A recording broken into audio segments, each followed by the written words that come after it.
আমার মা জীবনে কোনোদিন কোনো ফকিরকে ভিক্ষা দিয়েছেন আর এ কথা বলেননি যে আমার ছেলে বাহিরে পড়ে একটু দোয়া করিও। এরকম কোনো ফকির আমার মায়ের কাছ থেকে পার হয়নি। আমার মায়ের একটা গতি, ফকিরকে ভিক্ষা দিলে দোয়া করার জন্য বলতেন ফকিরকে। যেদিন আমি বাংলাদেশ থেকে ইন্ডিয়া চলে যাই, তা আমি সকালে সকালে বাহির থেকে এসেছি, যেভাবে চলে যাব, বাড়িতে ঢুকে আমি বলছি চাঁপাইনবাবগঞ্জের ভাষাতে, মাগে আমি ইন্ডিয়া চলে যাচ্ছি। তো আমার মায়ের হাতে আটা লেগে আছে, চুলায় পাতিল আছে, তাতে তো ভাত রান্না হচ্ছে, কেন আমার মায়ের হাতে আটা লেগে আছে এটা আমার জানা নেই। আমার মা আমাকে বলছে যাস না, পুলিশে ধরে মারবে। তা আমি বললাম না, আমি চলে গেলাম। তা আমার মা চুলার পাশ থেকে উঠে আমার পিছে পিছে হাঁটতে লাগলেন।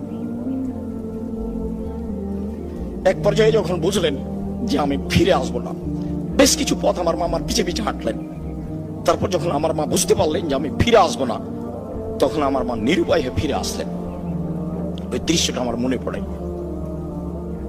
আমার মায়ের একটা কাজ আপনাকে স্মরণ করালাম, সেটা হলো এই, ফকিরকে ভিক্ষে দিলে আমার মা ফকিরকে দোয়া করার জন্য বলতেন। নিজে সবসময় দোয়া করতেন যেভাবে তিনি বুঝতেন। নিরক্ষর মানুষ, না চিনতেন বাংলা অক্ষর, না চিনতেন তেমন আরবি অক্ষর, তার ভালোবাসার অভাব ছিল না।